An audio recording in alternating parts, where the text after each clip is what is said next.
So before I get into it, just a quick, taking a quick step back. So Surescripts has a portfolio of different medication history information related products and services.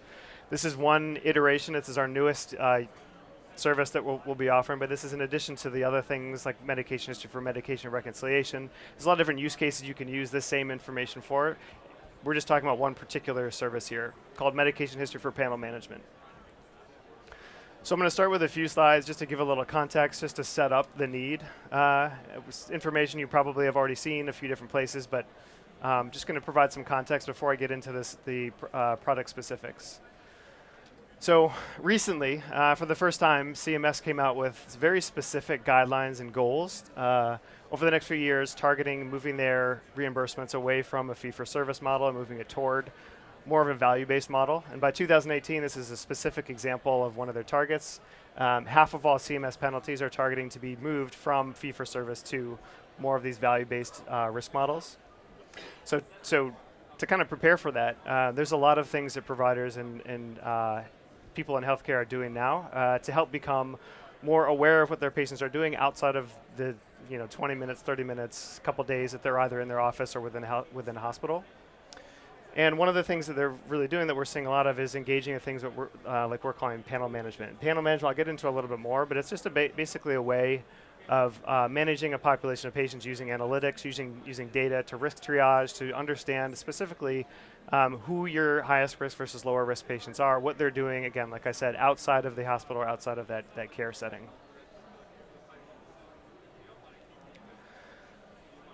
So making this difficult for people conducting panel management is the fact that healthcare IT, broadly speaking, there are some exceptions, is not especially interoperable today, making it very difficult to get quality data to really understand how your patients are behaving. And there's just a couple statistics here. There's a lot of numbers like these out there, but specifically here, only 4 in 10, so for example, only 4 in 10 hospitals today electronically share data with other providers. Another statistic, just 14% of hospitals are able to share data with any external organization whatsoever.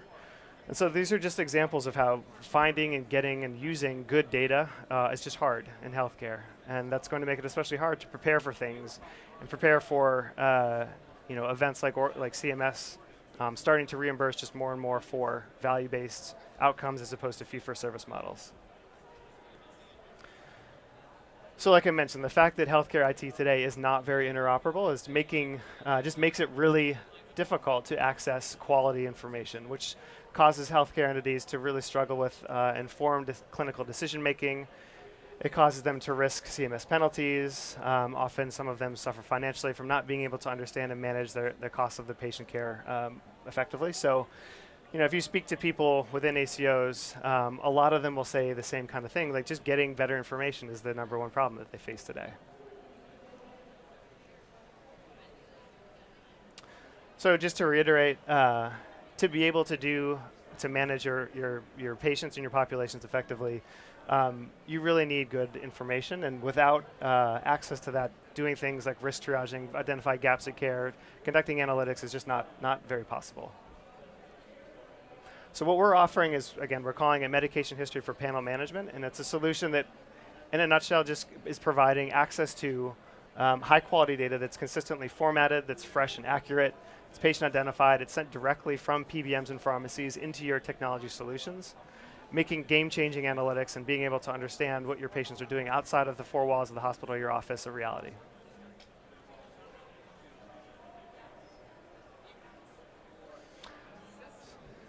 So in conversations with people that we've spoken to out there in healthcare today, having access to better information is going to allow them to do a few different things. We've captured a few of them on the screen here, but there's a lot of different ways in which the information can be used. But for some specific examples, it'll allow you to reduce your inefficient spending and care costs associated with having taken care of your high-risk patients. It'll allow you to plan for and avoid CMS penalties for readmissions. It can allow you to increase the ability to measure and improve quality ratings. And it really just provides access to multiple different sources of data with one single technical connection that is offered by us.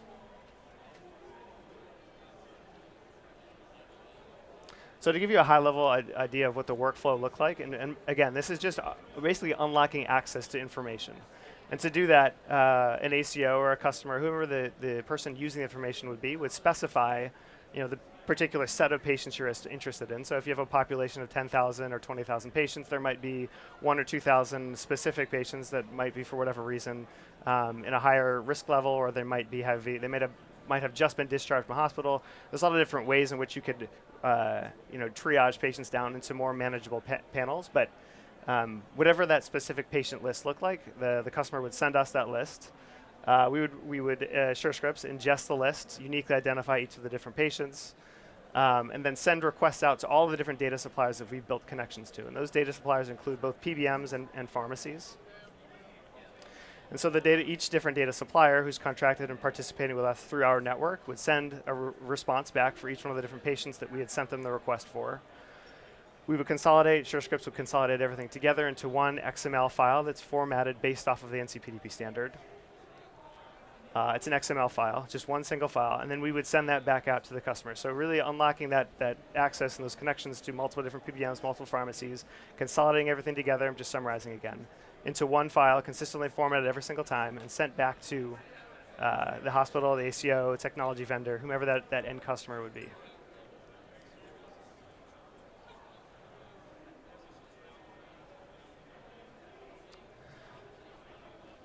So the service we built can be integrated directly into hospitals. It can be integrated directly into ACOs. It can be integrated in technology vendors. So depending on your needs, the value proposition might change. But at the end of the day, we're offering access to multiple different data suppliers using one single technical connection to Surescripts. It's saving time and cost of accessing those individual sources yourself. So the data, again, is supplied through Surescripts, through that one connection. We have a certification team that helps each different technology vendor connect to us, make sure that the transactions are flowing smoothly. We also have a quality team, and this really allows Surescripts to serve as that entity in between, making sure that the connections are flowing smoothly, making sure that the data is coming through, making sure the data is populated cleanly, correctly, in the right way.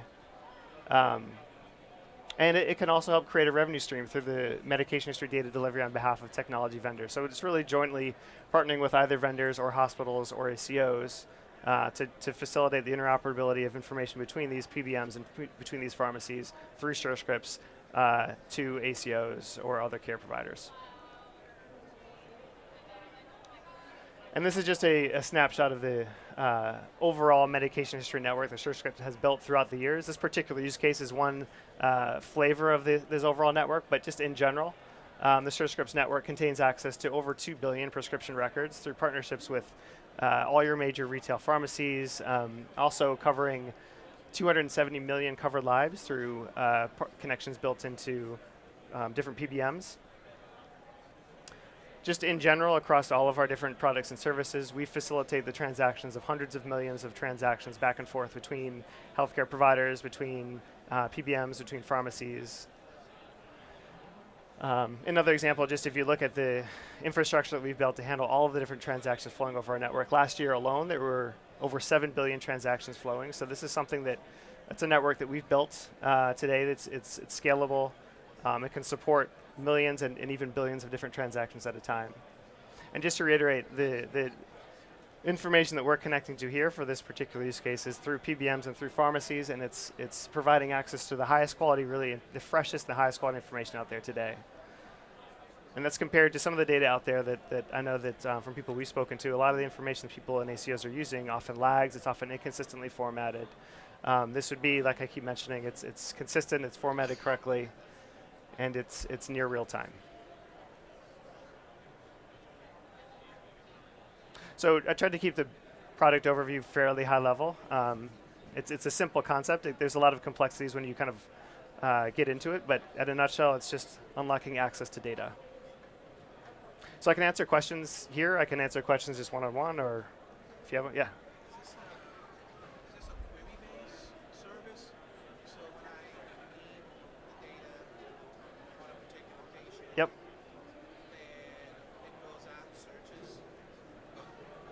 Just wondering if this is a query-based service that will go and bring me back patient data based on the request for that one particular patient, or is this sort of, uh, am I getting the data, can I do like a population-based Yeah, it's query? query based, but you would query for a group of patients.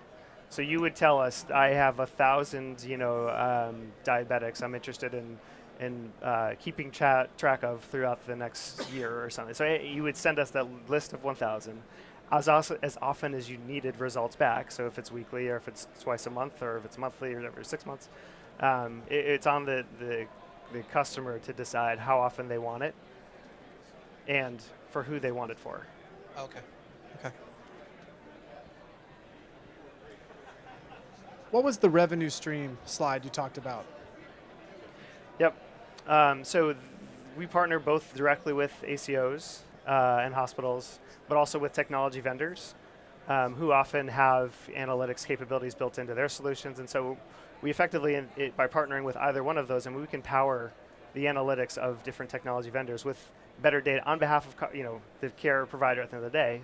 But we can power those analytics with information that's, generally speaking, fresher than other sources out there. It's consistently formatted through multiple external different sources. So just helping that value proposition of analytics vendors. Yep. And then you guys have the prescription orders as well as when the patients pick it up through the PBMs? Yep. So it's pharmacy fill records. So those would be those prescriptions that were picked up from pharmacies, Yep. and also PBM claims.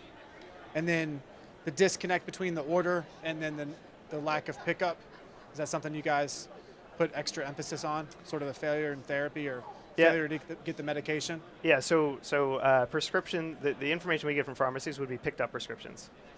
And then based on the relationships you have with the PBMs, in some geo areas where you have like 50% of the meds picked up, in some areas you have 90%, how does that work? Mm-hmm. It is region-based, so it would depend on, given our data suppliers and given the region where those pharmacies may or may not exist, or PBM health, claim health plans would exist. It could depend. It could vary. I would say, so for our nationwide, just overall medication history network, we have, generally speaking, 80% coverage or so.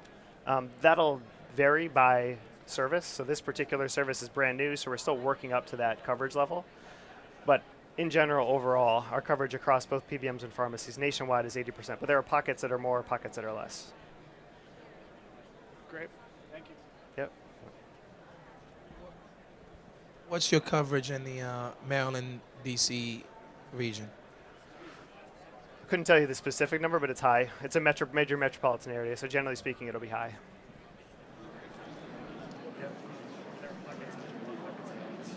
What's your coverage in?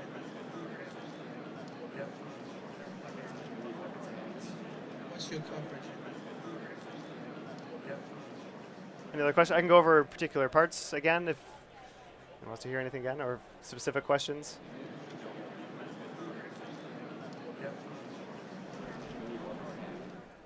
Cool. Okay. Thank you.